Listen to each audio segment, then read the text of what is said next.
Kodagu channel ವಾರ್ತೆಗಳ ಪ್ರಾಯೋಜಕರು Muliya Keshav Bhat and sons, ಚಿನ್ನಾಭರಣಗಳ ಬೃಹತ್ ಮಳಿಗೆ, ಮಡಿಕೇರಿ, ಗೋಣಿಕೊಪ್ಪ, ಪುತ್ತೂರು, ಬೆಳ್ತಂಗಡಿ, ಬೆಂಗಳೂರು. ಹೋಮ್ಸ್ಕೇಪ್ ಫರ್ನಿಚರ್ಸ್, ಕೊಡಗಿಗೆ ಸಮೀಪದ ವಿಶಾಲವಾದ ಮಳಿಗೆ, ಪಯ್ಯಾವೂರ್, ಕೇರಳ. ಶಾರದಾ ಜ್ಯುವೆಲರ್ಸ್, ಕೊಡಗಿನ ಸಾಂಪ್ರದಾಯಿಕ ಆಭರಣಗಳ ಬೃಹತ್ ಮಳಿಗೆ, Aras road, Mysuru. A to Z super market, Vishwamanava double road, Kuvempu Nagar, Mysuru. SLV Promax, corn mix and corn products, Kushalnagar. Prashanth furnitures, ನಿಮ್ಮ ಅಂದದ ಮನೆಗೆ ಚಂದದ ಪೀಠೋಪಕರಣಗಳ ಮಳಿಗೆ, industrial area, Madikeri. Fabins family restaurant, ಬೆಕಾಚಿ resto cafe, always cell tower, Kohinoor ರಸ್ತೆ, ಮಡಿಕೇರಿ.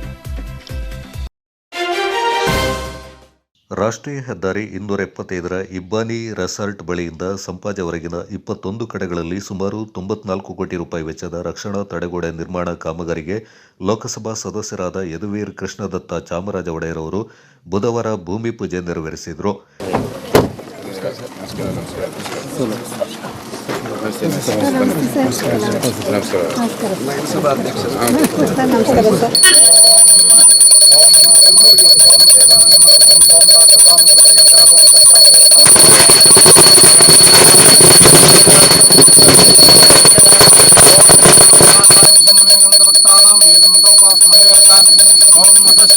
ಶುದ್ಧಿಂ ಕೃತ್ವಾ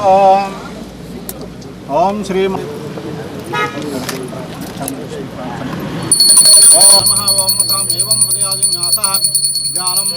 ಓಂ ಶ್ರೀ ಮಹಾಗಣಪತಿ ದೇವತಾಭ್ಯೋ ನಮಃ. ಓಂ ಅಥ ಮಧ್ಯಾಂ ದೇವತಾಭ್ಯೇ ನಮಃ. ಓಂ ಸಕಲಾಂ ಕಾಖ್ಯಂ ಮಧ್ಯಂ ಕರ್ಮ ಕರಿಷ್ಯೆ. ಓಂ ಭಯಾಮಿ ಆಸಂ ಸಮರ್ಪಯಾಮಿ. ರಾಜ್ಯಯೋಃ ವಸಾವಸಾಥಯೋ ರಕ್ಷಿತಾಂ ತವಸರ್ಕಾಃ ಅವಾದ್ರತಮಿತ್ರಾವರಣಸ್ಯತೆ. ಓಂ ಸರ್ವಮಂಗಲ ಮಾಂಗಲ್ಯೇ ಶಿವೆ ಸರ್ವಾರ್ಥಾಯಿಕೆ ಶರಣ್ಯೇ ತ್ರ್ಯಂಬಕೆ ದೇವಿ ನಾರಾಯಣಿ ನಮೋಸ್ತುತೆ. ಓಂ ಮಥಾಂ ಯೋಪಾಂ ಪುಷ್ಪಂ ವೇದಾಂ. ಸ್ವಲ್ಪ ಸಿಕ್ಕಿದ್ರು ತೊಂದರೆ ಇಲ್ಲ. ಸ್ವಾಹ. ಓಂ ಬ್ರಹ್ಮಣೇ ಸ್ವಾಹ. ಓಂ ಮಥಾಂ ನಮೋ ಸಮರ್ಪಯಾಮಿ. ನಿವೇದ್ಯಾಣಿ ಸರ್ವಂ. ಓಂ ಆಯುಧಾಂ ದೇವತಾಭ್ಯೋ ನಮಃ. ಓಂ ಸಿಂಧೂರಾರುಣ ವಿಗ್ರಹಂ ತ್ರಿನೇನಾಂ ಮಾಣಿಕ್ಯಾಮೌಲಿಸ್ಪುರತ್ತಾರಾನಾಯ ಕ್ಷೇತ್ರಾಂ ಸ್ಮೃತಿ ಮಾಪೀನ ಮೋಕ್ಷೋಪುಷ್ಕಂ ಭಕ್ತೋತ್ಫಲಮಿ ಪ್ರತಿಂ ಸೌಮ್ಯಾಮೃತ.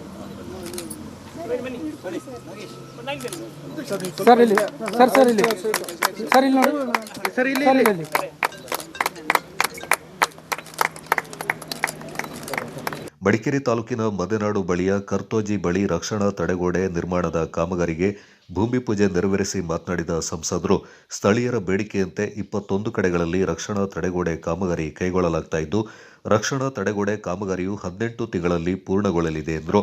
ಪ್ರಧಾನಮಂತ್ರಿ ನರೇಂದ್ರ ಮೋದಿ ಅವರು ಮತ್ತು ಕೇಂದ್ರ ಭೂ ಸಾರಿಗೆ ಮಂತ್ರಾಲಯ ಸಚಿವರಾದ ನಿತಿನ್ ಗಡ್ಕರಿ ಅವರ ಪ್ರಯತ್ನದಿಂದ ರಾಷ್ಟ್ರದಲ್ಲಿ ಹೆದ್ದಾರಿಗಳು ಅಭಿವೃದ್ಧಿ ಹೊಂದುತ್ತಿವೆ ಎಂದು ಸಂಸದರು ಹೇಳಿದರು. ರಾಷ್ಟ್ರದ ರಾಜಧಾನಿ ನವದೆಹಲಿ, ಮುಂಬೈ, ಬೆಂಗಳೂರು, ಚೆನ್ನೈ, ಕೋಲ್ಕತ್ತಾ ಮತ್ತಿತರ ಕಡೆಗಳಲ್ಲಿ ಸಂಪರ್ಕ ರಸ್ತೆಯನ್ನಾಗಿ ಸರ್ಕಾರ ಕೈಗೊಂಡಿದೆ. ಹಾಗೆಯೇ ರೈಲ್ವೆ ಯೋಜನೆಗಳನ್ನು ವಿದ್ಯುದೀಕರಣ ಮಾಡಿ ಅಭಿವೃದ್ಧಿಗೊಳಿಸಲಾಗಿದೆ ಎಂದರು. ರಾಷ್ಟ್ರದಲ್ಲಿ ಹಿಂದೆ ಕಡಿಮೆ ವಿಮಾನ ನಿಲ್ದಾಣಗಳು ಇದ್ದವು. ಈಗ 150ಕ್ಕೂ ಹೆಚ್ಚು ವಿಮಾನ ನಿಲ್ದಾಣಗಳನ್ನು ಅಭಿವೃದ್ಧಿಪಡಿಸಲಾಗಿದೆ. ಅದರಲ್ಲಿ ಅಂತಾರಾಷ್ಟ್ರೀಯ ವಿಮಾನ ನಿಲ್ದಾಣಗಳನ್ನು ಸ್ಥಾಪನೆ ಮಾಡಲಾಗಿದೆ. ಹೀಗೆ ಜಾಗತಿಕವಾಗಿ ರಾಷ್ಟ್ರ ಅಭಿವೃದ್ಧಿಯಲ್ಲಿ 3ನೇ ಸ್ಥಾನವನ್ನು ಹೊಂದಿದೆ ಎಂದರು.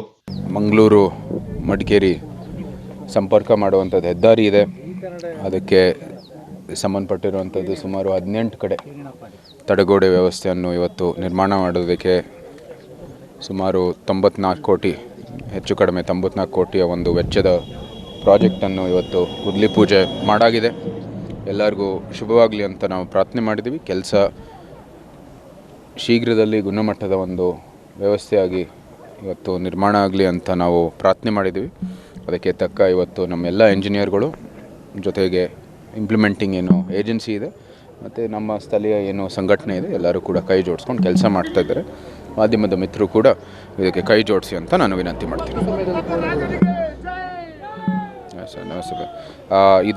ಇದು ನಮ್ಮ ಸುಮಾರು ಐ ಥಿಂಕ್ 1 ವರ್ಷದ ಸಮಯ ಬೇಕಾಗುತ್ತೆ, ಸುಮಾರು ಹೆಚ್ಚು ಕಡಿಮೆ ಅದು ಎಲ್ಲ ಕೆಲಸಗಳು ಪೂರ್ಣಗೊಳಿಸೋದ್ರಲ್ಲಿ.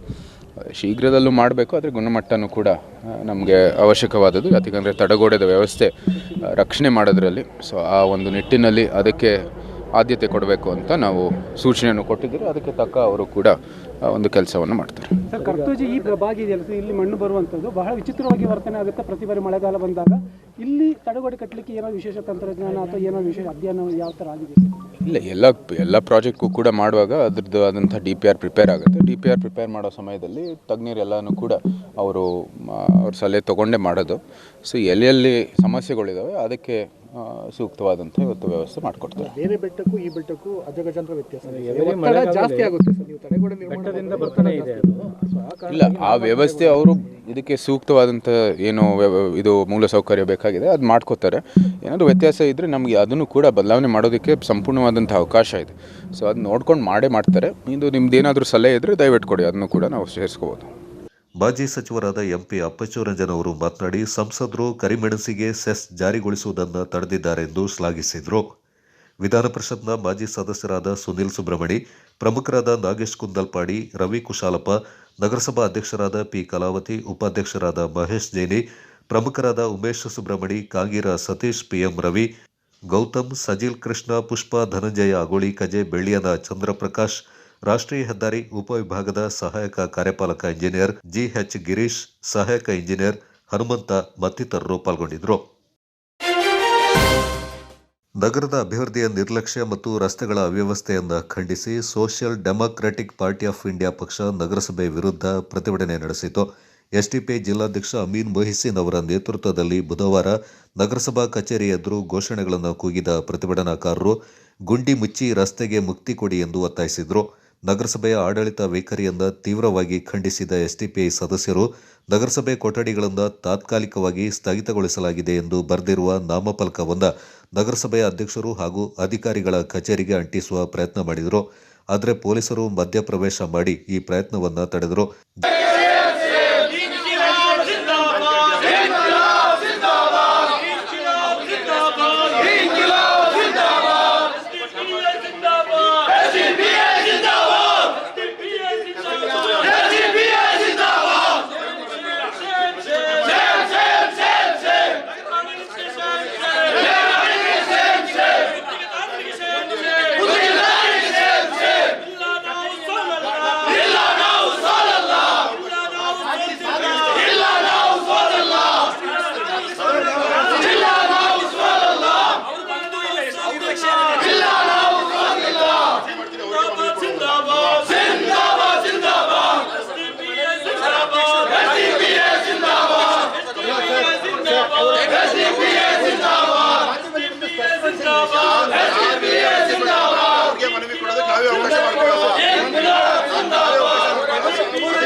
ಮುಕ್ತಿ ಕೊಡಿ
ಅಧ್ಯಕ್ಷರಿಗೆ ಸಾಯಿ ಸಮಿತಿ ಅಧ್ಯಕ್ಷರುಗಳಿಗೆ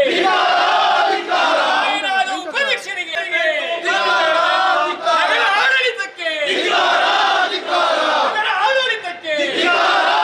ಸಾರ್ವಜನಿಕ ಸೇವೆಗೆ ಸ್ಪಂದನೆ ಕೊಡಿಸೋ ನಗರ ಆಡಳಿತಕ್ಕೆ ಅಧಿಕಾರವನ್ನು ದುರುಪಯೋಗ ಮಾಡ್ತಾ ಇರ್ತಾರೆ.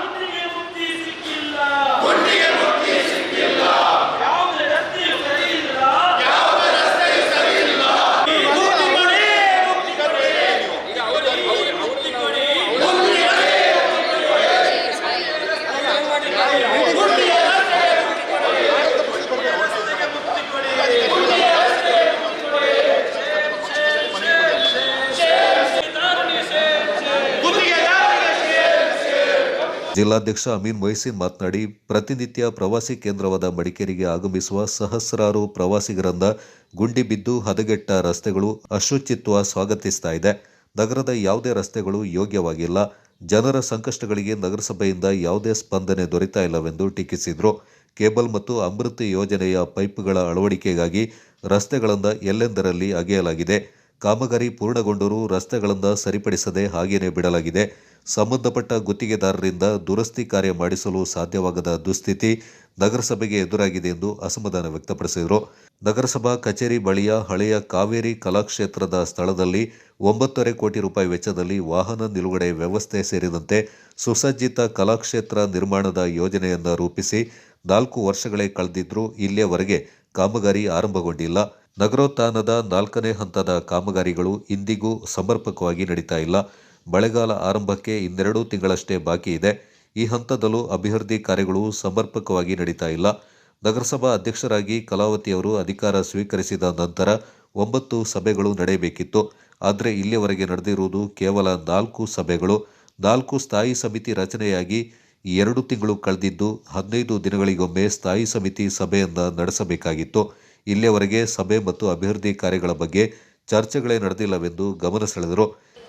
ಮಡಿಕೇರಿ ನಗರಸಭೆ ತುಂಬ ಕೊಳುಕುಮಯ, ಗುಂಡಿಮಯ, ಪ್ರಕೃತಿ ತುಂಬ ಹದಗೆಟ್ಟಿರ್ತಕ್ಕಂತಹ ಹಿನ್ನೆಲೆಯಲ್ಲಿ ವಿಶೇಷವಾಗಿ ಲಕ್ಷಗಟ್ಟಲೆ ಜನರು ಪ್ರವಾಸಿಗರು ಜಿಲ್ಲೆಯನ್ನು ಆಕರ್ಷಿಸಿ ಪ್ರಕೃತಿಯ ರಮಣೀಯ ತಾಣದ ಹಿನ್ನೆಲೆಯಲ್ಲಿ ಇಲ್ಲಿಯ ಸೊಬಗನ್ನು ಆನಂದಿಸಲು ದೇಶ ವಿದೇಶಗಳಿಂದ ಇವತ್ತು ಧಾವಿಸಿ ಬರುವಾಗ ತುಂಬು ಕೊಳಕು ಕೊಳಚೆಯ ಆಹ್ವಾನದೊಂದಿಗೆ ಮಡಿಕೇರಿ ನಗರಸಭೆ ಇವತ್ತು ಅವರಿಗೆ ದಾರಿ ಮಾಡ್ತಾ ಇರತಕ್ಕಂಥ ಹಿನ್ನೆಲೆಯಲ್ಲಿ ಇವತ್ತು ಪೂರ್ಣ ಪ್ರಮಾಣದಲ್ಲಿ ಮಡಿಕೇರಿ ನಗರಸಭೆ ಆಡಳಿತ ಇಲ್ಲಿಯ ಸ್ವಚ್ಛತೆ ಅಭಿವೃದ್ಧಿಗೆ ಇವತ್ತು ಸಕಾರಾತ್ಮಕವಾಗಿ ಸ್ಪಂದಿಸುವಲ್ಲಿ ನಿರ್ಲಕ್ಷ್ಯನ ತಾಳಿದೆ. ನೀವು ಈಗಾಗಲೇ ಕಂಡಿದ್ದೀರಿ, ಮಡಿಕೇರಿ ಎಲ್ಲಿ ಹೋದರೂ ಕೂಡ ಗುಂಡಿಮಯ ರಸ್ತೆಗಳು, ಯಾವ ರಸ್ತೆಗಳು ಕೂಡ ಸ್ವಚ್ಛವಾಗಿ ಸಶಕ್ತವಾಗಿ ಯಾವುದೂ ಕೂಡ ಇಲ್ಲ. ಎಲ್ಲವೂ ಕೂಡ ಕಿತ್ತೋಗಿರ್ತಕ್ಕಂಥ ಒಂದು ಪರಿಸ್ಥಿತಿಯಲ್ಲಿದೆ. ಅದೇ ರೀತಿಯಲ್ಲಿ ಇವತ್ತು ಮತ್ತೊಂದು ಕಡೆ ಕೇಬಲ್ ಇವತ್ತು ಅಳವಡಿಸುವಂತಹ ಒಂದು ಕೆಲಸವನ್ನು ಮಾಡ್ತಾ ಇದ್ದಾರೆ. ಮತ್ತೊಂದು ಕಡೆ ಅಮೃತ್ 2ನ ಕೆಲಸ ನಡೀತಾ ಇದೆ. ಇವತ್ತು ಶಾಶ್ವತ ನೀರಿನ ವ್ಯವಸ್ಥೆ ನಗರಕ್ಕೆ ಆಗಬೇಕು, ಅದರಲ್ಲಿ ಎರಡನೇ ಮಾತಿಲ್ಲ. ನೀರು ಪೋಲಾಗೋದನ್ನು ತಡೆ ಹಿಡಿಬೇಕು, ಎರಡನೇ ಮಾತಿಲ್ಲ.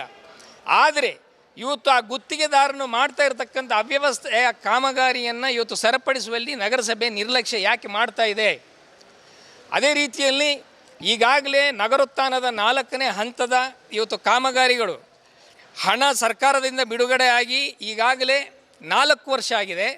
4 ವರ್ಷದಲ್ಲಿ 30% ಮಾತ್ರ ಇವತ್ತು ಕೆಲಸ ನಡೆದಿದೆ. ಇನ್ನು ಬಾಕಿ ಕೆಲಸ ಆಗದೆ ಮೀನಾಮೇಷ ಆಗ್ತಾ ಇರತಕ್ಕಂಥ ಹಿನ್ನೆಲೆ ಏನು? ಕಳೆದ ಸಾಮಾನ್ಯ ಸಭೆಯಲ್ಲಿ ಈ ವಿಷಯವನ್ನು ಗಂಭೀರವಾಗಿ ನಾವು ಪ್ರಸ್ತಾಪ ಮಾಡಿದ್ದೇವೆ. ಅವರನ್ನು ಟೆಂಡರ್ದಾರನ್ನು ಕರಿಬೇಕು, ಅವರನ್ನು ವಿಚಾರಿಸಬೇಕು, ವಿಶೇಷವಾಗಿರ್ತಕ್ಕಂಥ ಸಭೆಗಳನ್ನು ಈ ರಸ್ತೆಗೆ ಅನುಗುಣವಾಗಿರ್ತಕ್ಕಂಥ ಸಭೆಯನ್ನು ನಡೆಸಬೇಕು ಅಂತ ಹೇಳಿದರೂ ಕೂಡ ಈ ನಗರಾಡಳಿತದ ನಗರಾಧ್ಯಕ್ಷರು ಅದೇ ಕೂಡ ಪ್ರಥಮ ಪಜೆ ಎಣಿಸ್ಕೊಳ್ತಕ್ಕಂತಹ ಕಲಾವತಿಯವರು ಯಾಕೆ ಸಭೆಯನ್ನು ಕರೀತಾ ಇಲ್ಲ ಹೇಳುವಂಥದ್ದು ಇವತ್ತು ನಾಡಿನ ಜನತೆಗೆ ಉತ್ತರವನ್ನು ಕೊಡಬೇಕು.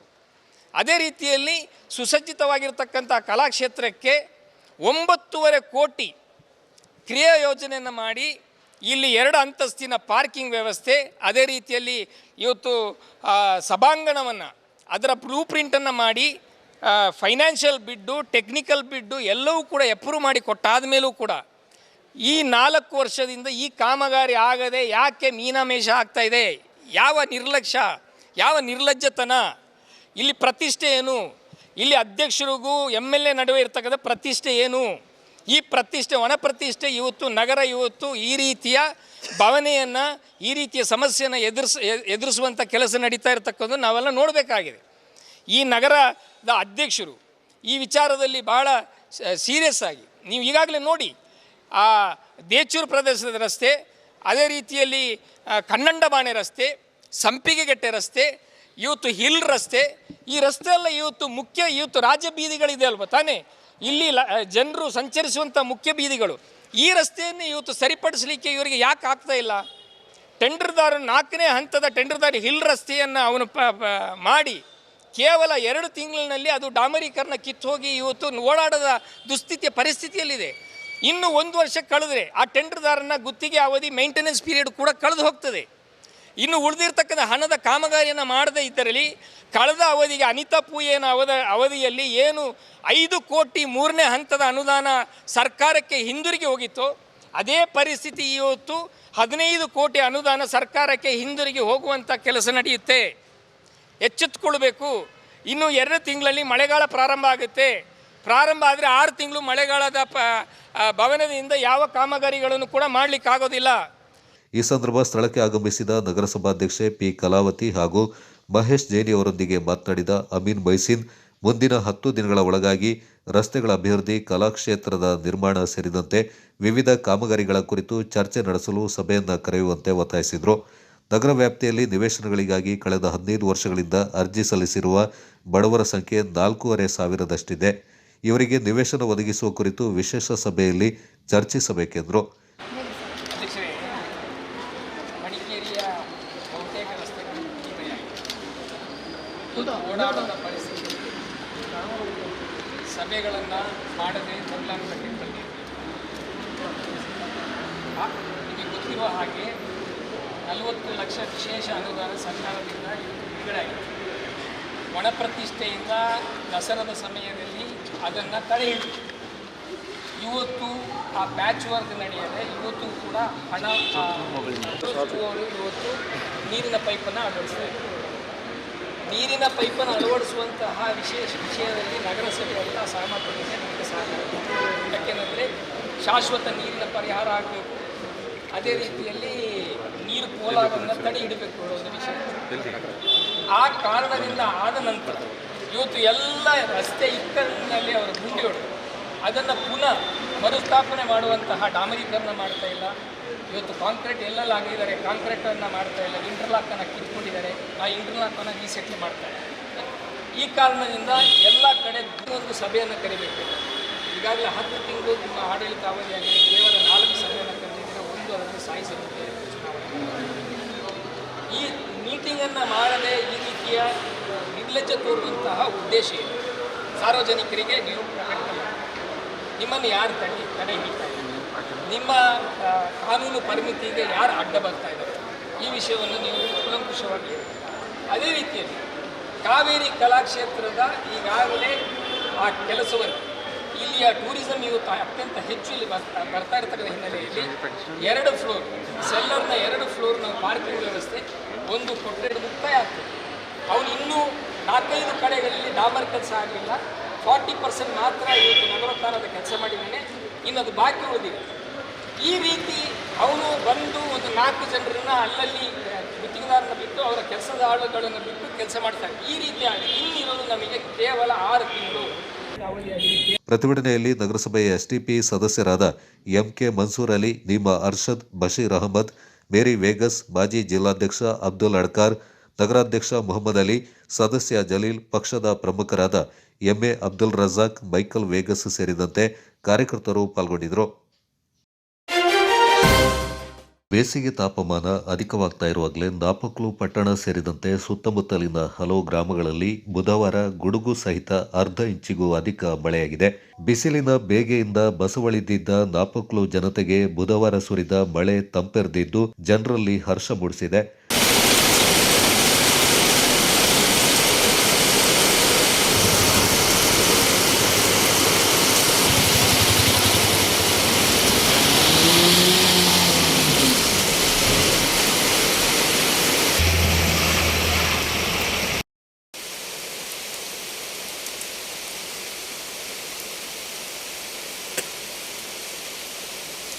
ನಾಪಕ್ಲು ಪಟ್ಟಣ ಸೇರಿದಂತೆ ಸುತ್ತಮುತ್ತಲಿನ ಬೇತು, ಹಳೆ ತಾಲೂಕು, ಚೆರಿಯಪರಂಬು, ಕೊಟ್ಟಮುಡಿ, ಚೋನಕೆರೆ ಸೇರಿದಂತೆ ವ್ಯಾಪ್ತಿಯ ಹಲವು ಗ್ರಾಮಗಳಲ್ಲಿ ಅರ್ಧ ಇಂಚಿಗೂ ಅಧಿಕ ಮಳೆ ಸುರಿದು ಕಾದ ಭೂಮಿಗೆ ತಂಪೆರೆದಿದ್ದಾನೆ. ನಾಪಕ್ಲು ವಿಭಾಗದ ವಿವಿಧ ಗ್ರಾಮಗಳಿಗೆ ಕಳೆದ ಕೆಲವು ದಿನಗಳಿಂದ ಮಳೆ ಕಣ್ಮರೆಯಾಗಿ ಜನರಲ್ಲಿ ನಿರಾಸೆ ಮೂಡಿಸಿತ್ತು. ಬುಧವಾರ ಸುರಿದ ಮಳೆ ಜನರಲ್ಲಿ ಸಂತಸ ಮೂಡಿಸಿದೆ. ನಾಪಕ್ಲು ವ್ಯಾಪ್ತಿಯ ಹಲವು ಕಡೆ ಕಾಫಿ ಕೊಯ್ಲು ಕಾರ್ಯ ಪೂರ್ಣಗೊಂಡು ಬೆಳೆಗಾರರು ಹೂ ಮಳೆಗಾಗಿ ಹಾತೊರೆಯುತ್ತಿರುವಾಗಲೇ ಬುಧವಾರ ಸುರಿದ ಉತ್ತಮ ಮಳೆಯ ಆಗಮನದಿಂದ ಬೆಳೆಗಾರರು ಹರ್ಷಗೊಂಡಿದ್ದಾರೆ. ಈ ವರ್ಷ ಫೆಬ್ರವರಿ ಕೊಟ್ಟಿರ್ತಕ್ಕಂಥ ಒಂದು ಮಳೆ ಭಾಳ ಒಂದು ಉತ್ತಮವಾಗಿದೆ. ಆದ್ರೂ ಕೂಡ ಸಾಲದು 15-20% ಬರ್ತದೆ. ಕೆಲವು ಕೂಡ ಸ್ಪ್ರಿಂಕ್ಲರ್ ಕೂಡ ಆಗ್ತಾ ಇದೆ. ಸೊ ನಾಪಕ್ನಲ್ಲಿ ಈ ವರ್ಷ ಹೊಡೆದಿರ್ತಕ್ಕಂಥ ಮಳೆ ಭಾಳ ಒಂದು ಬೆಳೆಗಾರರಿಗೊಂದು ಉತ್ತಮ ಮಂದಹಾಸ ಆಗಿದೆ. ಅಂದರೆ ಜನರಿಗೊಂದು ಹ್ಯಾಪಿನೆಸ್ ಮೂಡಿದೆ. ಏಕೆಂದರೆ ಬರುವ ವರ್ಷಕ್ಕೊಂದು ಉತ್ತಮವಾಗಿರ್ತಕ್ಕಂಥ ಬೆಳೆಯನ್ನು ಕೂಡ ನಾವು ಪಡಿಬೋದು. ಆದ್ರೂ ಕೂಡ ಒಂದೆರಡು ದಿವಸ ವೆದರ್ ಫೋರ್ಕಾಸ್ಟಲ್ಲಿ ಮಳೆ ಇದೆ ಅಂತ ಕಾಣ್ತಿದೆ. ನಾಳೆ ಕೂಡ ನಾಳೆದು ಒಳ್ಳೆ ಉತ್ತಮ ಮಳೆ ಆಗಿ ಜನರಿಗೆ ಬರುವ ವರ್ಷ ಒಂದು ಒಳ್ಳೆ ಕಾಫಿ ಕೊಡುವಂಥ ಒಂದು ಉತ್ತಮ ವಾತಾವರಣ ಇರಲಿ ಅನ್ನತಕ್ಕಂಥ ಹೇಳಲಿಕ್ಕೆ ನಾನು ಸಂದರ್ಭದಲ್ಲಿ ಇಷ್ಟಪಡ್ತೀನಿ.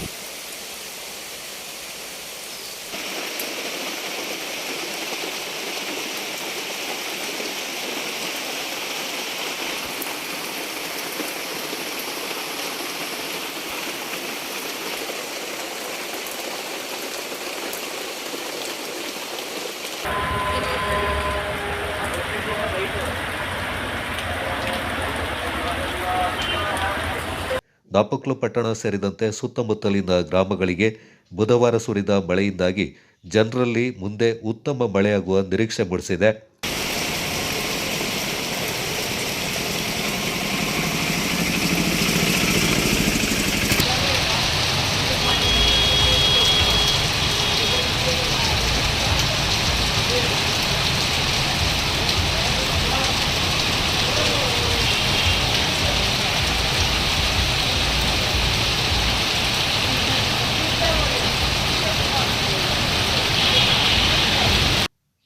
Kodagu channel news, Zakariya, Napoklu.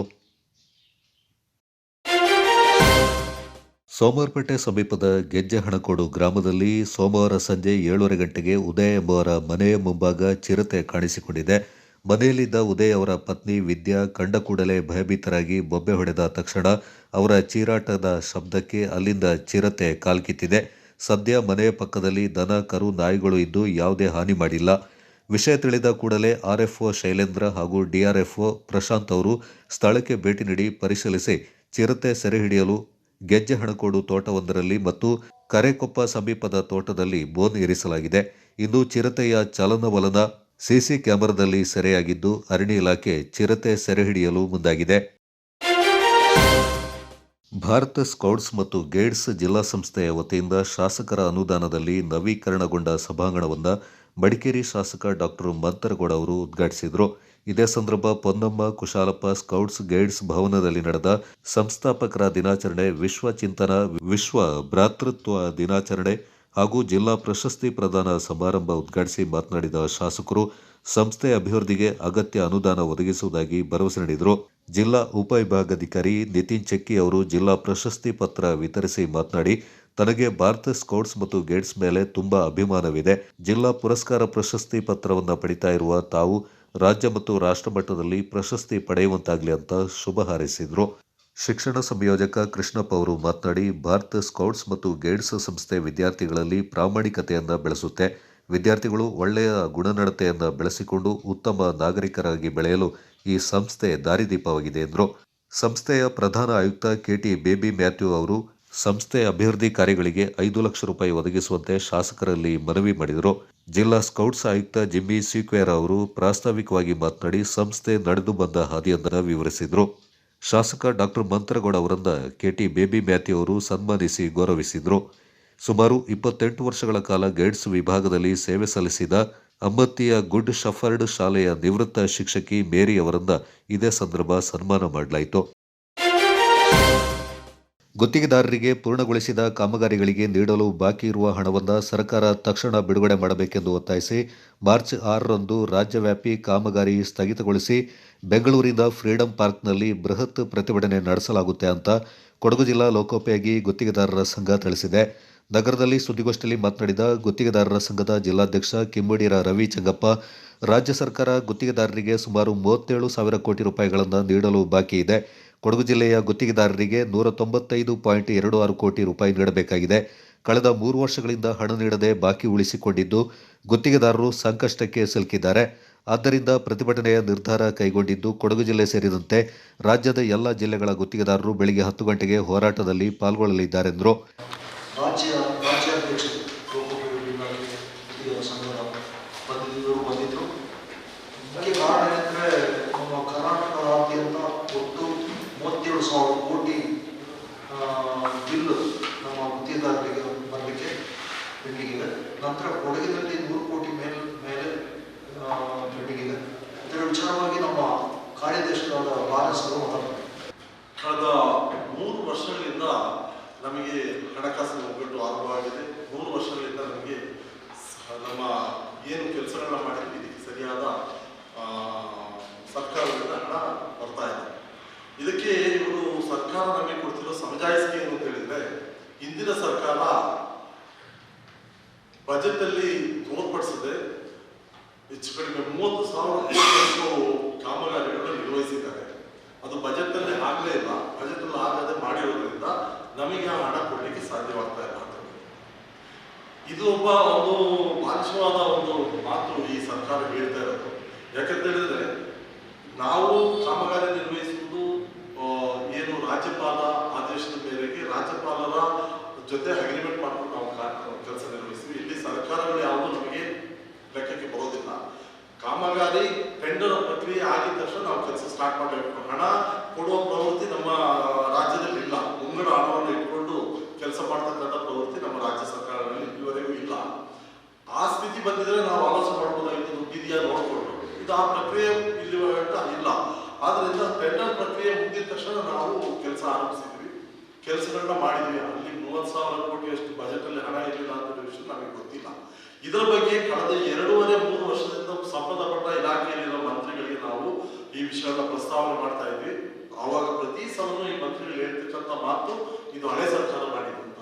ಇದು ಸರಿಯಾದ ವ್ಯವಸ್ಥೆ ಅಲ್ಲ. ಯಾಕಂತ ಹೇಳಿದ್ರೆ, ನಾವು ಗುತ್ತಿಗೆದಾರರು ಇವತ್ತು ರಾಜ್ಯ ಪ್ರಗತಿಯಲ್ಲಿ ಸಾಧಿಸಬೇಕು ಅಂತ ಹೇಳಿದ್ರೆ, ಪ್ರಗತಿ ಇರಬೇಕು ಇದನ್ನು ಕಾಣಿಸೋದು ಸರಿಯಾದ ರಸ್ತೆ ವ್ಯವಸ್ಥೆ, ನೀರಿನ ವ್ಯವಸ್ಥೆ, ಆಮೇಲೆ ಡ್ರೈನೇಜ್, ಈಗಿರ್ತಕ್ಕಂಥ ಒಂದು ನಮ್ಮ ಏನ್ ಪ್ರೋಗ್ರೆಸ್ ಇದೇ ನಮಗೆ ಕಾಣೋದು. ಇದು ಕಂಡ್ಮೇಲೆ, ಇದು ಆದ್ಮೇಲೆ ರಾಜ್ಯ ಸಮೃದ್ಧಿಯಾಗಿದೆ ಅಂತ ಜನಗಳಿಗೆ ಮನವರಿಕೆ ಆಗೋದು. ಈ ಕೆಲಸನ ನಾವು ಮಾಡಿಕೊಡ್ತೀವಿ. ಇದಕ್ಕೆ ಯಾರು ನಮಗೆ ಹಣ ಕೊಡೋಕ್ಕಿಲ್ಲ. ಹಣ ಕೊಡೋದು ಕೆಲಸ ಮಾಡಿ ಆದ್ಮೇಲೆ. ನಮ್ಮಲ್ಲಿರ್ತಕ್ಕಂಥ ಹಣ, ನಮ್ಮಲ್ಲಿ ಸಾಲ, ನಮ್ಮ ಚಿನ್ನ, ನಮ್ಮ ಜೀವನನೇ ಉತ್ಪಾದಿಕೊಂಡು ನಾವು ಈ ಕೆಲಸಗಳನ್ನ ಮಾಡ್ತೀವಿ. ಅದರ ಮಧ್ಯದಲ್ಲಿ RTI ಅವ್ರದ್ದು ಗಲಾಟೆ ಇರ್ತದೆ, ಸ್ಥಳೀಯರದ್ದು ಗಲಾಟೆ ಇರ್ತದೆ. ಇದೆಲ್ಲನೂ ಹೊಂದಿಸ್ಕೊಂಡು ನಾವು ಆ ಕಾಮಗಾರಿಗಳನ್ನ ಎಲ್ಲರಿಗೂ ತೃಪ್ತಿಯಾಗೋ ರೀತಿಯಲ್ಲಿ ನಾವು ಮುಗಿಸ್ತೀವಿ. ಅದು ಮುಗಿಸಿ ಆದ್ಮೇಲೆ ಈ ರೀತಿ 2-3 ವರ್ಷಗಳ ಗಂಟ ನಾವು ಕಾಯಬೇಕು ಅಂತ ಹೇಳೋದು ನಿಜವಾಗಿ ನಮಗೆಲ್ಲರಿಗೂ ಬಹಳ ತೊಂದರೆ ಆಗುವಂತ, ನಮ್ಮ ಕುಟುಂಬನೇ ನಾಶವಾಗುವಂತ ಸ್ಥಿತಿ ತಲುಪೋಗಿದೆ. ಇದನ್ನು ನೀವು ಸ್ವಲ್ಪ ನೇರವಾಗಿ ಇದನ್ನ ನೀವು ಬರೆದು ಸರ್ಕಾರದ ಗಮನ ತರಬೇಕು ಅಂತ ನಮ್ಮೆಲ್ಲರ ಕಳಕಳಿಯ ಮನವಿ. ಅದು ಎಷ್ಟು ನೋವಿಂದ ಹೇಳ್ತಾ ಇದ್ವಿ ಅಂತ ಹೇಳಿ ಇದು ನಿಜವಾದ ವಿಷಯ. ನಮ್ಮಲ್ಲಿ ಈಗಾಗಲೇ ನಮ್ಮನ್ನು ನಂಬಿಕೊಂಡು ಸಾವಿರಾರು ಜನ ಕಾರ್ಮಿಕರು ನಮ್ಮಲ್ಲಿ ಕೆಲಸ ಮಾಡ್ತಿದ್ದಾರೆ. ಈ ಕಾರ್ಮಿಕರಿಗೆಲ್ಲ ಕೆಲಸ ಕೊಡ್ಬೇಕಾಗಿದ್ದು ವಾಹನಗಳಿಗೆ ಡೀಸೆಲ್ ಹಾಕಿ ಆ ವಾಹನ ಓಡಿಸಿ ನಾವು ಅವ್ರಿಗೂ ಕೆಲಸ ಕೊಡ್ಬೇಕಾದ್ರೆ ನಮ್ಮ ಕರ್ತವ್ಯ. ಕೆಲಸ ಇಲ್ಲ, ಕೆಲಸ ಮಾಡಲಿಲ್ಲ ಅಂತಂದ್ರೆ ಅವ್ರ ಜೀವನಕ್ಕೂ ಕಷ್ಟ ಆಗ್ತದೆ. ಅವ್ರ ಜೀವನಕ್ಕೆ ಕಷ್ಟ ಆಗೋದ್ರಿಂದ ನಾವು ಮತ್ತೆ ಸಾಲ ಮಾಡಿ ಅವ್ರಿಗೆ ಹಣ ಕೊಡಬೇಕು. ಆ ಹಣ ಕೊಟ್ಕೊಂಡು ನಾವು ಬರ್ತಾ ಇದ್ದೀವಿ ಕಳೆದ 2 ವರ್ಷದಿಂದ. ಆದ್ರೆ ನಮಗೆ ಸರಿಯಾದ ರೀತಿಯಲ್ಲಿ ಹಣ ಸಿಗ್ತಾ ಇರೋ ಹಣ ಬಂದ್ಬಿಟ್ಟು 1 ಲಕ್ಷ ರೂಪಾಯಿ ಸಿಗ್ಬೇಕಾದ್ರೆ ಇದ್ದಾರೆ, ಒಂದು 6 ತಿಂಗಳಿಗೂ 8 ತಿಂಗಳಿಗೂ 20,000 ಅಂದ್ರೆ 20% ಹಣ ಕೊಡ್ತಾರೆ. ಇದು ಬರೀ ನಮಗೆ ಬಡ್ಡಿ ಕಟ್ಟಲಿಕ್ಕೆ ಮಾತ್ರ ಸಹಾಯಕ. ಇವರು ಏನು ಹಣ ಕೊಡ್ತಿದ್ದಾರೆ, ಈ ಹಣ ನಮಗೆ ಬಡ್ಡಿ ಕಟ್ಟಲಿಕ್ಕೆ ಮಾತ್ರ ಸಹಾಯ ಆಗುತ್ತೆ. ಅಷ್ಟೊಂದು ತೊಂದರೆಯನ್ನು ನಾವು ಅನುಭವಿಸ್ತೀವಿ. ಅದನ್ನ ಸರ್ಕಾರ ಮನೆಗಳು ಕಂಡುಬಿಟ್ಟು ನಮ್ಮ ಒಡವೆ ಇವುಗಳನ್ನೆಲ್ಲ ನಾವು ಇಟ್ಕೊಂಡು ಮಾಡಿರೋದ್ರಿಂದ ನೀವು ನಿಜವಾಗಿಯೂ ನಿಮಗೆ ಮಾನವೀಯತೆ ಇದ್ದರೆ ಇದನ್ನು ಮಾಡ್ಕೊಳ್ಬೇಕು ನಾವು ಹೇಳ್ಕೊಳ್ತಾ ಇದ್ವಿ. ಗೋಷ್ಠಿಯಲ್ಲಿ ಖಜಾಂಚಿ ರವೀಂದ್ರ ರೈ, ಕಾರ್ಯದರ್ಶಿಗಳಾದ ಲಾರೆನ್ಸ್, ಅರುಣ್ ಕುಮಾರ್, ಉಪಾಧ್ಯಕ್ಷ ರಾಜೀವ ಲೋಚನ ಹಾಗೂ ಸಂಘಟನಾ ಕಾರ್ಯದರ್ಶಿ ಕೆ ಬಾಬು ಪಾಲ್ಗೊಂಡಿದ್ದರು. ಕ್ರಿಯಾಶೀಲತೆ, ನೈಪುಣ್ಯತೆ, ಕಠಿಣ ಪರಿಶ್ರಮ ರೂಢಿಸಿಕೊಂಡಿರುವ ಕೊಡಗು ಜಿಲ್ಲೆಯ ಯುವ ಪ್ರತಿಭೆಗಳು ರಾಷ್ಟ್ರಮಟ್ಟದಲ್ಲಿ ತಮ್ಮ ಪ್ರತಿಭೆಯಿಂದ ಪ್ರದರ್ಶಿಸಬೇಕು. ಈ ನಿಟ್ಟಿನಲ್ಲಿ ವಿಕಸಿತ ಭಾರತ ಯುವ ಸಂಸತ್ತು 2026 ಅಡಿಯಲ್ಲಿ ವಿಶ್ವವಿದ್ಯಾಲಯದಲ್ಲಿ ಏರ್ಪಡಿಸಿರುವ ಜಿಲ್ಲಾ ಮಟ್ಟದ ಸ್ಪರ್ಧೆಗಳಲ್ಲಿ ಭಾಗವಹಿಸಿ ರಾಜ್ಯ ಮತ್ತು ರಾಷ್ಟ್ರಮಟ್ಟಕ್ಕೆ ಆಯ್ಕೆಯಾಗಲಿ ಅಂತ ಕೊಡಗು ವಿವಿಯ ಕುಲಪತಿ ಪ್ರೊಫೆಸರ್ ಅಶೋಕ ಸಂಗಪ್ಪ ಆಲೂರ್ ಅವರು ವಿದ್ಯಾರ್ಥಿಗಳಿಗೆ ಅಭಿನಂದಿಸಿದರು. ಕೊಡಗು ವಿವಿಯ ಜ್ಞಾನಕಾವೇರಿ ಆವರಣದಲ್ಲಿ ಯುವ ಸಬಲೀಕರಣ ಮತ್ತು ಕ್ರೀಡಾ ಇಲಾಖೆ, ಭಾರತ ಸರ್ಕಾರ ಮತ್ತು ಕೊಡಗು ವಿವಿ ಹಾಗೂ ರಾಷ್ಟ್ರೀಯ ಸೇವಾ ಯೋಜನೆ ಘಟಕ ಕೊಡಗು ಇವರ ಸಂಯುಕ್ತ ಆಶ್ರಯದಲ್ಲಿ ವಿಕಸಿತ ಭಾರತ ಯುವ ಸಂಸತ್ತು 2026 ಅಡಿಯಲ್ಲಿ ಬುಧವಾರ ಬೆಳಗ್ಗೆ 10 ಗಂಟೆಗೆ ಹಮ್ಮಿಕೊಂಡಿದ್ದ ಜಿಲ್ಲಾ ಮಟ್ಟದ ಭಾಷಣ ಸ್ಪರ್ಧೆ ಕಾರ್ಯಕ್ರಮ ಉದ್ಘಾಟಿಸಿ ಅವರು ಮಾತನಾಡಿದರು. ಎಲ್ಲರಲ್ಲೂ ಪ್ರತಿಭೆ ಮತ್ತು ಕೌಶಲ್ಯಗಳಿವೆ, ಆದರೆ ಅದಕ್ಕೆ ಸೂಕ್ತ ವೇದಿಕೆ ಸಿಗಬೇಕಿದೆ. ಅಂತಹ ಅದ್ಭುತ ವೇದಿಕೆಯನ್ನ ನಮ್ಮ ಕೊಡಗು ವಿವಿ ಯುವ ಜನತೆಗಾಗಿ ಕಲ್ಪಿಸಿಕೊಡುವಲ್ಲಿ ಕಾರ್ಯನಿರತವಾಗಿದೆ. ಇಂತಹ ಅವಕಾಶಗಳಿಂದ ವಿದ್ಯಾರ್ಥಿಗಳು ಸದ್ಬಳಕೆ ಮಾಡಿಕೊಳ್ಳಬೇಕೆಂದು ತಿಳಿಸಿದರು. ವಿಶ್ವವಿದ್ಯಾಲಯದ ಕುಲಸಚಿವರಾದ ಮೌಲ್ಯಮಾಪನ ರಿಜಿಸ್ಟ್ರಾರ್ ಪ್ರೊಫೆಸರ್ ಸುರೇಶ್ ಎಂ ಅವರು ಕಾರ್ಯಕ್ರಮ ಉದ್ದೇಶಿಸಿ ಮಾತನಾಡಿದರು. ಕಾರ್ಯಕ್ರಮದಲ್ಲಿ ಸ್ಪರ್ಧೆಯ ತೀರ್ಪುಗಾರರಾಗಿ ಪ್ರಸ್ತುತ ಬೆಂಗಳೂರಿನ ಕುವೆಂಪು ಕಾನೂನು ಸಂಘದ ವಕೀಲರು ಹಾಗೂ ನಿವೃತ್ತ ಹಿರಿಯ ನ್ಯಾಯಾಧೀಶರಾದ ಶಫೀರ್ ಅಹಮದ್ ಎ, ಏಕ್ ಭಾರತ್ ಅಭಿಯಾನ್ ಫೌಂಡೇಶನ್ನ ಸ್ಥಾಪಕರು ಮತ್ತು ಅಧ್ಯಕ್ಷರಾದ ಡಾಕ್ಟರ್ ಹೊಟ್ಟೆಂಗಡ ಎ ಜೋಯಪ್ಪ, ಎಚ್ಡಿ ಕೋಟೆ ಸರ್ಕಾರಿ ಪ್ರಥಮ ದರ್ಜೆ ಕಾಲೇಜಿನ ರಾಜ್ಯಶಾಸ್ತ್ರ ವಿಭಾಗದ ಸಹ ಪ್ರಾಧ್ಯಾಪಕರಾದ ಡಾಕ್ಟರ್ ಪುಟ್ಟರಾಜು ಸಿ, ಮಡಿಲು ಗ್ರಾಮಾಭಿವೃದ್ಧಿ ಸಂಸ್ಥೆಯ ಅಧ್ಯಕ್ಷರಾದ ತ್ರಿವೇಣಿ ಡಿಎಂ, ಹಿರಿಯ ಪತ್ರಕರ್ತ ಮತ್ತು ಅಖಿಲ ಭಾರತ ಶರಣ ಸಾಹಿತ್ಯ ಪರಿಷತ್ನ ಜಿಲ್ಲಾಧ್ಯಕ್ಷರಾದ ಮೂರ್ತಿ ಕೆಎಸ್ ಅವರು ಪಾಲ್ಗೊಂಡಿದ್ದರು. ಕಾರ್ಯಕ್ರಮದಲ್ಲಿ ರಾಜ್ಯಶಾಸ್ತ್ರ ವಿಭಾಗದ ಉಪನ್ಯಾಸಕರಾದ ಸುದರ್ಶನ್ ಕೆಎನ್, ಕನ್ನಡ ಅಧ್ಯಯನ ವಿಭಾಗದ ಡಾಕ್ಟರ್ ಜಮೀರ್ ಅಹಮದ್, ಕೊಡಗು ರಾಷ್ಟ್ರೀಯ ಸೇವಾ ಯೋಜನೆ ಘಟಕದ ನೋಡಲ್ ಅಧಿಕಾರಿಗಳಾದ ಡಾಕ್ಟರ್ ದಯಾನಂದ ಕೆಸಿ ಪಾಲ್ಗೊಂಡಿದ್ದರು. ಮಡಿಕೇರಿ ಸಮೀಪದ ಮಕ್ಕಂದೂರು ಗ್ರಾಮ ಪಂಚಾಯಿತಿ ವ್ಯಾಪ್ತಿಯ ಹೆಮ್ಮೆತ್ತಾಳು ಗ್ರಾಮ ಶ್ರೀ ಚಾಮುಂಡೇಶ್ವರಿ ದೇವಿಯ ಅಷ್ಟಬಂಧ ಬ್ರಹ್ಮಕಲಶ ಮುಹೂರ್ತ ಹಾಗೂ ನಾಗದೇವರು ಗುಳಿಗ ದೈವದ ಪ್ರತಿಷ್ಠಾಪನಾ ಕಾರ್ಯ ಶ್ರದ್ಧಾ ಭಕ್ತಿಯೊಂದಿಗೆ ತಾರೀಖು 20ರ ರಾತ್ರಿಯಿಂದ 22ರ ಸಂಜೆಯವರೆಗೆ 3 ದಿನಗಳ ಕಾಲ ವಿವಿಧ ದೈವಿಕ ಕೈಂಕರ್ಯಗಳು ಜರುಗಿದವು. ಆದ್ಯ ಗಣಪತಿ ಹೋಮ, ನವಗ್ರಹ ಹೋಮ, ಶಿಖರ ಪೂಜೆ ಹಾಗೂ ಪ್ರತಿಷ್ಠೆ, ಸಪ್ತಶುದ್ಧಿ, ಶಾಂತಿ ಪ್ರಾಯಶ್ಚಿತ ಹೋಮ, ತತ್ವ ಹೋಮ, ಅಧಿವಾಸ ಹೋಮ, ಸುದರ್ಶನ ಹೋಮ, ರಾಕ್ಷೋಘ್ನ ಹೋಮ, ಚಾಮುಂಡೇಶ್ವರಿ ಹೋಮ, ವಾಸ್ತು ಹೋಮ, ಬ್ರಹ್ಮ ಕಲಶಾಧಿವಾಸ, ಚಾಮುಂಡೇಶ್ವರಿ ದೇವಿಯ ಬಿಂಬ ಪ್ರತಿಷ್ಠೆ, ಅಷ್ಟಬಂಧ ಲೇಪನ, ನಿದ್ರಾ ಕುಂಭಾಭಿಷೇಕ, ದುರ್ಗಾ ಹೋಮ, ನಾಗಪ್ರತಿಷ್ಠಾ, ಗುಳಿಗದೈವ ಪ್ರತಿಷ್ಠೆಯೊಂದಿಗೆ ಬ್ರಹ್ಮ ಕಲಶಾಭಿಷೇಕ ನೆರವೇರಿತು. ಪೂಜಾ ಕಾರ್ಯದಲ್ಲಿ ಮಡಿಕೇರಿ ಶಾಸಕ ಡಾಕ್ಟರ್ ಮಂತರಗೌಡ ಪಾಲ್ಗೊಂಡು ದೇವರ ಪ್ರಸಾದವನ್ನು ಸ್ವೀಕರಿಸಿದರು. ಕ್ಷೇತ್ರದ ತಂತ್ರಿ ಬ್ರಹ್ಮಶ್ರೀ ಎಡಪದವು ನಿತೀಶ ತಂತ್ರಿಗಳ ನೇತೃತ್ವದಲ್ಲಿ ದೈವಿಕ ಕೈಂಕರ್ಯಗಳು ಜರುಗಿದವು. ಗ್ರಾಮ ಹಾಗೂ ನೆರೆಯ ಗ್ರಾಮಗಳ ಭಕ್ತರು ಹೆಚ್ಚಿನ ಸಂಖ್ಯೆಯಲ್ಲಿ ಪಾಲ್ಗೊಂಡಿದ್ದರು. 3 ದಿನಗಳ ಕಾಲ ಭಕ್ತರಿಗೆ ಉಪಹಾರ ಹಾಗೂ ಅನ್ನ ಸಂತರ್ಪಣೆಯನ್ನು ಏರ್ಪಡಿಸಲಾಗಿತ್ತು.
ವಿರಾಜಪೇಟೆ ಪುರಸಭೆಯ ಮುಖ್ಯಾಧಿಕಾರಿ ಮತ್ತು ವಿರಾಜಪೇಟೆ ಕಾಂಗ್ರೆಸ್ಸಿಗರ ಕಾರ್ಯವೈಖರಿಯನ್ನು ಪ್ರತಿಭಟಿಸಿ ಕಾರ್ಯಕ್ರಮ ನಡೆಯಿತು.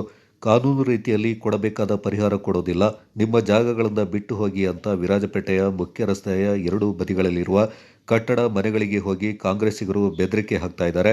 ಪುರಸಭೆ ಮುಖ್ಯಾಧಿಕಾರಿ ನಿಮ್ಮ ಕಟ್ಟಡವನ್ನು ಹಿಂದಕ್ಕೆ ತೆಗೆದುಕೊಂಡು ಹೋಗಬೇಕು, ಇಲ್ಲದಿದ್ದರೆ ಪುರಸಭೆ ವತಿಯಿಂದ ನಾವೇ ಒಡೆದು ಹಾಕುತ್ತೇವೆ ಎಂದು ಬೆದರಿಸುವ ದೂರುಗಳು ಬಂದ ಹಿನ್ನೆಲೆ ಇಂದು ನಡೆದ ಸುದ್ದಿಗೋಷ್ಠಿಯಲ್ಲಿ ನಾಗರಿಕ ಸಮಿತಿ ಮತ್ತು ಸಾರ್ವಜನಿಕ ಕಾರ್ಯಕರ್ತರ ಕೂಟದ ಸಂಯುಕ್ತ ಹೋರಾಟ ಸಮಿತಿ ವತಿಯಿಂದ ಮಾಹಿತಿಯನ್ನು ನೀಡಲಾಯಿತು. ಮುಂದಿನ ದಿನಗಳಲ್ಲಿ ಸಮಿತಿಯ ವತಿಯಿಂದ ವಿರಾಜಪೇಟೆ ಸಾರ್ವಜನಿಕರ ಪರವಾಗಿ ನಡೆಯುವ ಪ್ರತಿಭಟನೆಯಲ್ಲಿ ನಗರದ ಎಲ್ಲರೂ ಭಾಗವಹಿಸುವಂತೆ ನಾಗರಿಕ ಸಮಿತಿಯ ವಕೀಲರಾದ ಕೆವಿ ಸುನಿಲ್ ಮಾಹಿತಿಯನ್ನು ನೀಡಿದ್ದಾರೆ. ವಿರಾಜಪೇಟೆ ಮಾರುಕಟ್ಟೆಯಲ್ಲಿ ಹರಾಜು ಪ್ರಕ್ರಿಯೆ ಅನ್ನೋದು ಇಲ್ಲವೇ ಇಲ್ಲ. ವಿರಾಜಪೇಟೆ ಕೋಳಿ ವಿಚಾರ, ಕೋಳಿ ಮಾಂಸ ಮಾರಾಟ ವಿಚಾರ ತಗೊಳ್ಳಿ, ಅದಕ್ಕೂ ಒಂದು ಹರಾಜು ಪ್ರಕ್ರಿಯೆ ಇಲ್ಲ. ಈಗ ನೀವು ಇದೆಲ್ಲ ಗಮನಿಸ್ತಾ ಇದ್ದೀರಿ. ನಾವು ಹೇಳ್ತಾ ಇದ್ದೀವಿ, ರಸ್ತೆ ಬದಿಯಲ್ಲಿ ವ್ಯಾಪಾರ ಮಾಡ್ತಾ ಇದ್ದಾರೆ ಪಾಪದವರು. ಆ ಪಾಪ ಎಷ್ಟಲ್ಲಿ ಬಂದು ವೆಹಿಕಲ್ಗಳು ನಿಲ್ಲಕ್ಕೆ ಜಾಗ ಇಲ್ಲ, ಅಲ್ಲಿ ಫುಟ್ಪಾತಲ್ಲಿ ನಡ್ಕೊಂಡು ಹೋಗ್ಲಿಕ್ಕೆ ಜಾಗ ಇಲ್ಲ. ಅವರಿಗೆ ವ್ಯಾಪಾರ ಆಗಬೇಕು, ನಮಗೆ ನಡ್ಕೊಂಡು ಹೋಗ್ಲಿಕ್ಕೆ ಜಾಗ ಬೇಕಲ್ವಾ. ಈಗ ಹೊಡೆದ್ರೆ ಅದಕ್ಕೊಂದು ಪರಿಹಾರ ಆಗುತ್ತಾ? ನಾವು ಏನು ಹೇಳ್ತಾ ಇದ್ದೀವಿ, ಮುಂದೆ ಏನು ಹೇಳ್ತಾ ಇದ್ದೀವಿ ಅಂದರೆ, ವಿರಾಜಪೇಟೆಯ ಮಾರುಕಟ್ಟೆ ಈ ಪ್ರದೇಶ ಏನಿದೆ ಅದನ್ನು ನೀವು ಒಂದು ಆಧುನೀಕರಣಗೊಳಿಸಿ ಅದಕ್ಕೆ ಒಂದಿಷ್ಟು ಹಣ ತಂದುಬಿಟ್ಟು ಆ ಸಂಪೂರ್ಣ ಪ್ರದೇಶವನ್ನು ನೀವು ಮಾರ್ಕೆಟ್ ಆಗಿ ರೂಪೀಕರಿಸಲಿಕ್ಕೆ ತೊಂದರೆ ಇದೆಯಾ? ಅದು ಆವಾಗ ನಮ್ಮ ವ್ಯಾಪಾರಸ್ಥರು ಅಲ್ಲಿಗೆ ಹೋಗ್ತಾರೆ. ಯಾಕಂದರೆ ರಸ್ತೆ ಬದಿ ವ್ಯಾಪಾರ ಆಗಲಿ ಅಥವಾ ದಿನನಿತ್ಯ ಅಂಗಡಿಗಳಿಲ್ಲದೆ ವ್ಯಾಪಾರ ಮಾಡೋರಿದ್ದಾರೆ ಸರ್, ಈಗ ಮಾರ್ಕೆಟ್ ವ್ಯಾಪಾರ ಮಾಡೋದಕ್ಕೆ ಅವರಿಗೆ ಅನುಕೂಲ ಆಗುವಂಥ ವ್ಯವಸ್ಥೆ ಆಗುತ್ತೆ ಅಲ್ವಾ? ಅದಕ್ಕೆ ಯಾಕೆ ನೀವು ಮುಂದಾಗ್ತಾ ಇಲ್ಲ? ಇದಕ್ಕೆ ಯಾವುದಕ್ಕೂ ಮುಂದಾಗುತ್ತೇನೆ ನೀವು ಒಂದಿಷ್ಟು ಹಣ ತರ್ತಾರೆ, ಹಣನ ಎಲ್ಲೋ ಪೋಲಾಗುತ್ತೆ ಅದು. ಈಗ ನಾವು ಇಲ್ಲಿಗ ನೋಡಿದ್ದೀವಿ, ಮೀನುಪೇಟೆ ಕಡೆ ಹೋಗಿ ರಸ್ತೆ ಒಂದು ಕಡೆ ಚರಂಡಿ ಮಾಡಿದ್ವಿ, ಆ ನೀರು ಮುಂದಕ್ಕೆ ಮಳೆಗಾಲದಲ್ಲಿ ಎಲ್ಲಿಗೆ ಹೋಗುತ್ತೆ ಅಂತ ಪ್ರಶ್ನೆ ಬರ್ತಾ ಇದೆ. ಈಗ ಎಲ್ಲಿ ನಮ್ಮ ಚೌಕಿ ಹತ್ರ ನೋಡಿ, ಒಂದು ಕಡೆ ಚರಂಡಿ ಮಾಡ್ತಾ ಇದ್ದೀರಿ, ಒಂದು ಕಡೆ ಅದು ಕೇಸಲ್ಲಿದೆ, ಅವ್ರು ಜಾಗ ಬಿಟ್ಕೊಡಕ್ಕೆ ರೆಡಿ ಇಲ್ಲ. ಆಗ ಅಲ್ಲಿಗೆ ನೀವು ಚರಂಡಿ ಮಾಡಿದ್ರಿ, ಆ ನೀರು ಎಲ್ಲಿಗೆ ಹೋಗುತ್ತೆ ಆಗೋದು ಮುಂದಕ್ಕೆ? ಅದಕ್ಕೊಂದು ಪರಿಹಾರ ಆಗಬೇಕಲ್ಲ ಸರ್. ಒಂದು ಚರಂಡಿ ಅಂದರೆ ಆ ಚರಂಡಿ ಎಲ್ಲಿ ಸ್ಟಾರ್ಟ್ ಆಗುತ್ತೆ ಮತ್ತು ಅದು ಎಲ್ಲಿ ಎಂಡ್ ಆಗುತ್ತೆ ಅನ್ನೋದು ಬೇಕು. ಇದು ಬೇಕಾದ ಕಡೆ ಚರಂಡಿ ಮಾಡಿಕೊಂಡು ಆ ನೀರಿಗೆ ಹೋಗ್ಲಿಕ್ಕೆ ಒಂದು ವ್ಯವಸ್ಥೆ ಆಗಬೇಕು ತಾನೆ. ಮುಂದೆ ಮಳೆ ಬಂದಾಗ ಆ ನೀರು ಎಲ್ಲಿಗೆ ಹೋಗುತ್ತೆ? ಅಥವಾ ಇಲ್ಲ ನಾವು ಪೋರ್ಸಲ್ಲಿ ರಸ್ತೆ ಮಾಡೇ ಮಾಡ್ತೀವಿ, ನಾವು ಚರಂಡಿ ಹೊಡಿತೀವಿ ಅಥವಾ ಚರಂಡಿ ಮಾಡ್ತೀವಿ ಅಂದರೆ ಅದನ್ನು ನೀವು ನಮಗೆ ಹೇಳಬೇಕು. ಇಲ್ಲ ನಾವು ನಮಗೆ ತೋಲ್ಬಲ ಇದೆ, ಅಧಿಕಾರದ ಬಲ ಇದೆ, ನಮಗೆ ನಾವು ಏನು ಬೇಕಾದ್ರೂ ಮಾಡ್ತೀವಿ ಅನ್ನೋದು ಜನರ ಮುಂದೆ ಇಡಬೇಕು. ಆಯ್ತಪ್ಪ ನಿಮಗೆ ನಾವು ಶರಣಾಗ್ತೇವೆ ಅನ್ನೋ ವಿಚಾರ ನಮ್ಮ ಮುಂದೆ ಇಡ್ತಾ ಇದ್ದೀವಿ. ಯಾಕೆ ಅಂದರೆ ಈಗ ಅಧಿಕಾರದ ಮುಂದೆ ಮತ್ತು ಹಣದ ಮುಂದೆ ನಮಗೆ ಪ್ರಶ್ನೆ ಮಾಡಲಿಕ್ಕೆ ನಮಗೆ ಅಷ್ಟು ತಾಕತ್ತಿಲ್ಲ. ಆದರೆ ನಾವು ಜನರ ಮಧ್ಯೆಯಿಂದ ಬರ್ತಾ ಇದ್ದೀವಿ. ಈ ಕಾರಣದಿಂದ ನಾವು ಈ ಪುರಸಭೆಯ ಮುಂದೆ ಒಂದು ಪ್ರತಿಭಟನೆಯನ್ನು ಹಮ್ಮಿಕೊಳ್ಳಲಿಕ್ಕೆ ತೀರ್ಮಾನ ಮಾಡಿದ್ವಿ. ಅದು ಫಸ್ಟ್ ಸ್ಟೆಪ್ ಆಗಿ ನಾವು ಅದನ್ನು ಪ್ರತಿಭಟನೆಯಾಗಿ ನಾವು ಒಂದು ಸಾಂಕೇತಿಕ ಪ್ರತಿಭಟನೆ ಆಗಿರುತ್ತೆ. ಮುಂದಿನ ದಿನಗಳಲ್ಲಿ ಉಪವಾಸ ಸತ್ಯಾಗ್ರಹಕ್ಕೂ ನಾವು ಹೋಗಲಿಕ್ಕೆ ನಮಗೆ ಹಿಂಜರಿಕೆ ಇಲ್ಲ. ಆಗಾಗಲೇ ನಾವು ತೀರ್ಮಾನ ಮಾಡಿದ್ದೀವಿ ಖಂಡಿತವಾಗಿ. ಯಾಕೆಂದರೆ ನಿಮ್ಮನ್ನು ಜನರ ಮುಂದೆ ತೆಗೆದುಕೊಂಡು ಹೋಗ್ತೇವೆ ನಾವು. ನಿಮ್ಮನ್ನು ನಾವು ಜನರ ಮುಂದೆ ತೆಗೆದುಕೊಂಡು ಹೋಗ್ತೇವೆ, ವಿಚಾರಗಳನ್ನ ಜನರ ಮುಂದೆ ಇಡ್ತೇವೆ. ನಾವು ಇಲ್ಲಿ ಏನಿದ್ದೀವಿ, ನಾವು ರಾಜಕೀಯ ರಹಿತವಾದಂಥ ಹೋರಾಟವನ್ನು ಕಟ್ತಾ ಇದ್ದೀವಿ. ಇವತ್ತು ಇದಕ್ಕೂ ರಾಜಕೀಯ ಬಣ್ಣ ಕಟ್ಟುವವರಿದ್ದಾರೆ, ನಮಗೆ ಗೊತ್ತಿದೆ ಅದು ಕಟ್ಟುವವರು ಯಾರ್ಯಾರು ಕಟ್ತಾ ಇದ್ದಾರೆ ಅಂತ. ಅಂಥವರಿಗೆ ನಾವು ಮುಂದಿನ ದಿನಗಳು ಜನ ಉತ್ತರ ಕೊಡಬೇಕಾಗುತ್ತೆ. ಮುಂದಿನ ದಿನಗಳು ವಿರಾಜಪೇಟೆ ಚುನಾವಣೆ ಬಂದ ಸಂದರ್ಭ, ಇದಕ್ಕೆಲ್ಲದಕ್ಕೆ ಉತ್ತರ ಕೊಡಬೇಕಾದ ವ್ಯಕ್ತಿಗಳು ಇದ್ದಾರೆ. ಇದಕ್ಕೆ ಸುಮ್ಮನೆ ಈಗಿನ ಸಂದರ್ಭದಲ್ಲಿ ನಾವು ಪೋರ್ಸಲ್ಲಿ ಮಾಡ್ತೀವಿ ಅಥವಾ ನಾವು ಹಂಗೆ ಮಾಡ್ತೀವಿ ಅನ್ನೋ ಚಿಂತೆ ಇದ್ದರೆ ಅದನ್ನು ಬಿಟ್ಟು ಬಿಡಬೇಕು. ಜನರು ನಾವು ಹೇಳಿದ್ದೀವಿ ಈಗಾಗಲೇ ನಾವು ಡಿಸೆಂಬರ್ 6ನೇ ತಾರೀಕು ಸಾಯಂಕಾಲ ಒಂದು ಮೀಟಿಂಗ್ ಮಾಡಿದ್ದೀವಿ. ಆವಾಗ ಕಾಂಗ್ರೆಸ್ ನಾಯಕರು ಬಂದುಬಿಟ್ಟು ಇಲ್ಲ ನಾವು ಈ ವಿಚಾರ ಚರ್ಚೆ ಮಾಡೋಣ ಅಂತ ಹೇಳಿದ್ರೆ 6ನೇ 2 ತಿಂಗಳ ಕಾಲ ಚರ್ಚೆ ಮಾಡಲಿಕ್ಕೆ ನಾವು ಎಲ್ಲವನ್ನು ಜನಪರವಾಗಿ ತಗೊಂಡು ಹೋಗಬೇಕು ಮತ್ತು ಪ್ರಜಾಪ್ರಭುತ್ವವಾಗಿ ತಗೊಂಡು ಹೋಗಬೇಕು ಅನ್ನೋದು ನಮ್ಮ ಉದ್ದೇಶ ಇದೆ. ನಮ್ಮ ಹೋರಾಟ ಮುಂದಿನ ದಿನಗಳಲ್ಲಿ ನಾವು ಈಗಾಗಲೇ ಮಾರ್ಚ್ ತಿಂಗಳ ಮೊದಲ ವಾರದಲ್ಲಿ ನಾವು ಹೋರಾಟವನ್ನು ವಿರಾಜಪೇಟೆ ಪುರಸಭೆ ಮುಂದೆ ಹಮ್ಮಿಕೊಳ್ಳಿಕ್ಕೆ ತೀರ್ಮಾನ ಮಾಡಿದ್ವಿ. ಗೋಷ್ಠಿಯಲ್ಲಿ ಸಮಾಜ ಸೇವಕ ಕಾಳಯ್ಯ, ನಾಗರಿಕ ಸಮಿತಿಯ ಡಾಕ್ಟರ್ ದುರ್ಗಾ ಪ್ರಸಾದ್, ಅಬ್ದುಲ್ ರೆಹಮಾನ್ ಶರೀಫ್ ಪಾಲ್ಗೊಂಡಿದ್ದರು. ಸೋಮವಾರಪೇಟೆಯ ಡಾಲ್ಫಿನ್ ಸ್ಪೋರ್ಟ್ಸ್ ಕ್ಲಬ್ ವತಿಯಿಂದ ಫೆಬ್ರವರಿ 27ರಿಂದ ಮಾರ್ಚ್ 1ರವರೆಗೆ ದಿವಂಗತ ಬಿ ರಂಗಸ್ವಾಮಿ ಚೂರಿಗಿಡ್ನ ಅವರ ಸ್ಮರಣಾರ್ಥವಾಗಿ ಜಿಲ್ಲಾ ಮಟ್ಟದ ಹಾಕಿ ಪಂದ್ಯಾವಳಿ ಸರ್ಕಾರಿ ಪದವಿಪೂರ್ವ ಕಾಲೇಜಿನ ಟರ್ಫ್ ಮೈದಾನದಲ್ಲಿ ನಡೆಯಲಿದೆ ಎಂದು ಕ್ಲಬ್ ಅಧ್ಯಕ್ಷ ಎಂಇ ಮಹೇಶ್ ಸುದ್ದಿಗೋಷ್ಠಿಯಲ್ಲಿ ತಿಳಿಸಿದ್ದಾರೆ. ಕಳೆದ ಹಲವಾರು ವರ್ಷಗಳಿಂದ ಡಾಲ್ಫಿನ್ ಸ್ಪೋರ್ಟ್ಸ್ ಕ್ಲಬ್ ಯುವ ಪ್ರತಿಭೆಗಳಿಗೆ ತರಬೇತಿ ನೀಡುವ ಮೂಲಕ ರಾಜ್ಯ ಮತ್ತು ರಾಷ್ಟ್ರೀಯ ತಂಡಗಳಿಗೆ ಹಲವಾರು ಕ್ರೀಡಾಪಟುಗಳನ್ನು ನೀಡಲು ಯಶಸ್ವಿಯಾಗಿದೆ. ಬೇಸಿಗೆ ಹಾಕಿ ಶಿಬಿರದೊಂದಿಗೆ ಈಜು ತರಬೇತಿಯನ್ನು ನೀಡ್ತಾ ಇದೆ ಎಂದು ಮಾಹಿತಿಯನ್ನು ನೀಡಿದರು. ಪಂದ್ಯಾಟಕ್ಕೆ ಫೆಬ್ರವರಿ 27ರಂದು ಮಧ್ಯಾಹ್ನ 2 ಗಂಟೆಗೆ ಶಾಸಕ ಡಾಕ್ಟರ್ ಮಂತ್ರಗೌಡ, ಸಂಸದ ಯದುವೀರ್ ಒಡೆಯರ್ ಹಾಗೂ ದಾನಿಗಳಾದ ವಿಜಯ್ ಚಾಲನೆ ನೀಡಲಿದ್ದಾರೆ. ಇದೇ ಸಂದರ್ಭ ಮಡಿಕೇರಿಯ ಸಾಯಿ ಮತ್ತು ಕೂಡಿಗೆ ಕ್ರೀಡಾ ಶಾಲೆಯ ವಿದ್ಯಾರ್ಥಿನಿಯರಿಗೆ ಪ್ರದರ್ಶನ ಪಂದ್ಯಾಟ ನಡೆಯಲಿದೆ. ನಂತರ ಮೊದಲ ಪಂದ್ಯ ಗೋಣಿಕೊಪ್ಪದ ಬಿಬಿಸಿ ಮತ್ತು ಬೆರ್ಲಿ ನಾಡು ತಂಡಗಳ ನಡುವೆ ನಡೆಯಲಿದ್ದು, ದ್ವಿತೀಯ ಪಂದ್ಯ ಕೂರ್ಗ್ ಚಾಲೆಂಜರ್ಸ್ ಮತ್ತು ಕೋಣನಕುಂಟೆ ತಂಡಗಳ ನಡುವೆ ನಡೆಯಲಿದೆ ಎಂದು ತಿಳಿಸಿದರು. ಈ ಡಾರ್ಸೆಸ್ ವತಿಯಿಂದ ಜಿಲ್ಲಾ ಮಟ್ಟದ ಹಾಕಿ ಕ್ರೀಡಾಕೂಟವನ್ನು ದಿನಾಂಕ 26, 27, 28 ಮತ್ತು ಮಾರ್ಚ್ 1 ಫೈನಲ್ ದಿನ ನಡೆಸಲಾಗುವುದು. ಈ ಪಂದ್ಯಾವಳಿಯಲ್ಲಿ ಕೊಡಗಿನ ಪ್ರತಿಷ್ಠಿತ ತಂಡಗಳು ಭಾಗವಹಿಸಲಿದ್ದು, ಪ್ರತಿ ತಂಡದಲ್ಲಿ 5 ಜನ ಅತಿಥಿ ಆಟಗಾರರನ್ನು ಹೊಂದಿರುತ್ತಾರೆ. ಈ ಪಂದ್ಯಾಟಕ್ಕೆ ಮುಖ್ಯ ಅತಿಥಿಯಾಗಿ ಶಾಸಕರಾದಂಥ ಡಾಕ್ಟರ್ ಮಂತ್ರಗೌಡ, ಲೋಕಸಭಾ ಸದಸ್ಯರಂತ ಯದುವೀರ್ ತೊಡೆಯರು ಆಗಮಿಸಿದ್ದಾರೆ. ಹಾಗೂ ಹಾಕಿ ಕರ್ನಾಟಕದ ಕಾರ್ಯದರ್ಶಿ ಎ.ಡಿ. ಸುಬ್ಬಯ್ಯ ಮತ್ತು ಟ್ರೋಫಿ ಮತ್ತು ನಗದು ಬಹುಮಾನ ದಾನಿಗಳಾದ ಬಿ.ಆರ್. ವೇಣುಗೌಡರು ಹಾಗೂ ಭಾರತೀಯ ತಂಡದ ಆಟಗಾರರಾದ ಅರ್ಜುನ್ ಹಲಪ್ಪ, ಎಸ್.ವಿ. ಸುನಿಲ್, ವಿಕ್ರಮ್ ಕಾಂತ್ ಹಾಗೂ ಭಾರತ ಕಿರಿಯ ಹಾಕಿ ತಂಡದ ತರಬೇತುದಾರರಾದ ಸಿ.ವಿ. ಜನಾರ್ದನ್ ಹಾಗೂ ರಾಷ್ಟ್ರೀಯ ಮತ್ತು ಅಂತಾರಾಷ್ಟ್ರೀಯ ಹಾಕಿ ಪಟುಗಳು ಭಾಗವಹಿಸಲಿದ್ದಾರೆ. 26ನೇ ತಾರೀಕು 2 ಗಂಟೆಗೆ ಶುರುವಾಗುತ್ತೆ. ಈ ಇನಾಗ್ರೇಷನ್ ಏನು ಮ್ಯಾಚ್ ಇದೆ ಅದನ್ನು ನಾವೊಂದು ಈ ವರ್ಷ ಸಪ್ರೇಟಾಗಿ ಗರ್ಲ್ಸ್ ಟೀಮ್ದು ಒಂದು ಇನಾಗ್ರೇಷನ್ ಮ್ಯಾಚ್ನ ನಿರ್ಮಾಣ ಮಾಡ್ತಾ ಇದ್ದೀವಿ. ಮಡಿಕೇರಿ ಸಾಯಿ ಹಾಸ್ಟೆಲ್ಲು ಮತ್ತು ಕೂಡಿಗೆ ಡಿವೈಸ್ ಹಾಸ್ಟೆಲ್ಲು ಬಾಲಕಿಯರ ವಿಭಾಗದಲ್ಲಿ ಒಂದು ಇನಾಗ್ರೇಷನ್ ಮ್ಯಾಚ್ನ ಆಡ್ತಾ ಇದ್ವಿ. ಅವರು ಕೂಡ ಈಗ ಆಗಮಿಸ್ತಾ ಇದ್ದಾರೆ. ಹಾಗೆಯೇ ಟೆಕ್ಸ್ಟ್ ಬುಕ್ ಹಾಕಿಕೊಡೋಣ. ಹಾಗೆ ಪ್ರತಿಯೊಂದು ತಂಡಕ್ಕೂ ಸಮೇತ ನಾರ್ತ್ ಇಂಡಿಯಾದಿಂದ ಹರಿಯಾಣ, UP, ಪಂಜಾಬ್ ಹಾಗೂ ಔರಂಗಾಬಾದ್ ಕಡೆಯಿಂದ ಪ್ಲೇಯರ್ಸ್ಗಳು ಬರ್ತಾ ಇದ್ದಾರೆ. 7-8 ಜನ ಅಂತಾರಾಷ್ಟ್ರೀಯ ಹಾಕಿ ಆಟಗಾರರು ಸಮೇತ ಆಡ್ತಾ ಇದ್ದಾರೆ. ಇವಾಗ ಏನು ಪ್ರೆಸೆಂಟ್ ಇಂಡಿಯನ್ ಟೀಮಲ್ಲಿದ್ದ ರಾಹಿಲ್, ಬಿ.ಬಿ. ಸುನಿಲ್ ಮತ್ತು ಆಭರಣ ಸುದೇವ್ ಮತ್ತು ಬಿಪಿನ್ ಇಂಥ ಆಟಗಾರರೆಲ್ಲ ಆಡ್ತಾ ಇದ್ದಾರೆ. ಹಾಗಾಗಿ ಈ ಒಂದು ಪಂದ್ಯಾಟನ ಯಶಸ್ವಿಗೊಳಿಸ್ಕೊಡ್ಬೇಕು ಅಂತ ಸೋಮವಾರಪೇಟೆ ಜನತೆಯಲ್ಲೂ ನಾವು ಕಳಕಳಿಯಿಂದ ಕೇಳ್ಕೊತಿದ್ದೀವಿ.